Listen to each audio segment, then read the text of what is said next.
It's finally time for me to introduce to you the course project.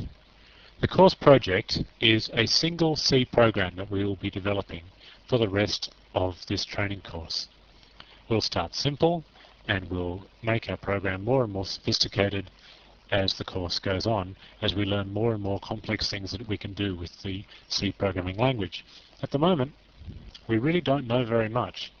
We know how to do variables, we know how to do if statements, a couple of other bits and pieces, but that's really all there is to it.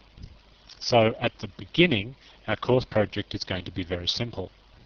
But don't worry, it will get sufficiently taxing and complex and sophisticated that it will actually become a program to be proud of by the end of this course. Here's what the project is going to be. We're going to create a program a record shop might use to track its inventory of CDs. In other words, it's going to be a database program.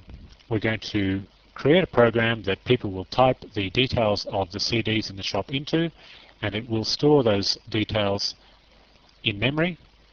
Eventually it will store them on disk, and it will be able to print those details out whenever we need to. It will be able to search the list for a given artist or title. It's that sort of thing. It's a database. It's going to be a very simple database, but it will be a database nevertheless. In this program, we're going to need to store the following pieces of information for each CD. Title, artist, the number of tracks, whether it's an album or a single, and the price.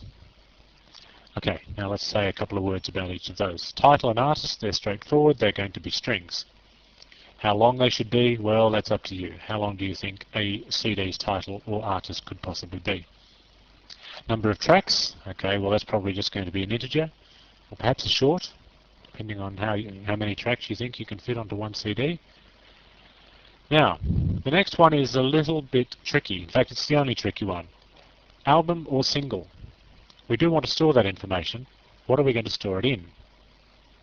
Are we going to store it in a string? Perhaps we could say we could have the word album in the string or the word single in the string. Now, I think that's wasteful. We don't need an entire string just to store one bit of information. When I say bit, I'm using the technical word bit. It is simply a bit of information. It's either an album or a single. It's a Boolean piece of information. It's a bit. It's a 1 or a 0. It's a yes or a no. It's an on or an off. It's an album or a single. So I want to create a Boolean variable for this. Now, if you recall, Boolean variables are integers. They're just integers that can take the value 1 or 0. So that's what I want you to use. I want you to use an integer to store whether it's an album or a single. Treat it like this. You can say if it's an album, it's going to be a 1, and if it's a single, it's going to be a 0. Your trick is to come up with a way of reading that information in from the keyboard.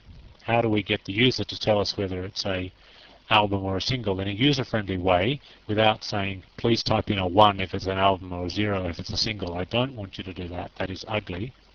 It's very unfriendly to the user. Finally, we need to print out the price.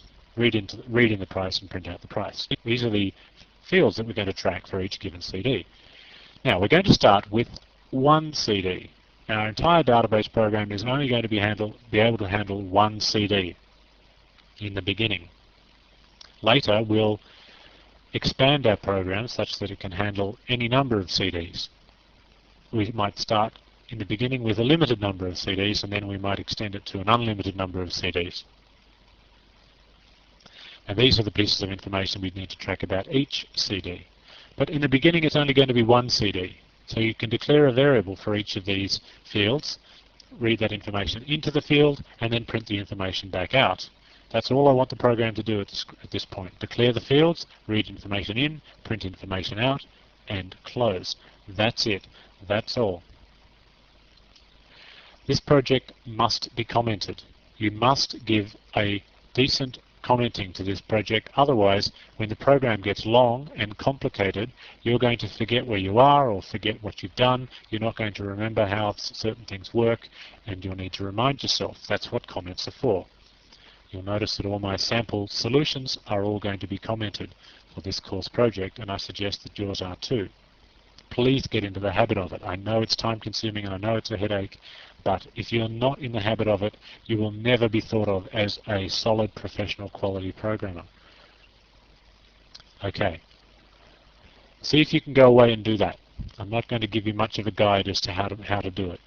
If you can't figure it out, or if you can figure it out and you want to see how I've done it, then in the next module I'll show you my solution to that.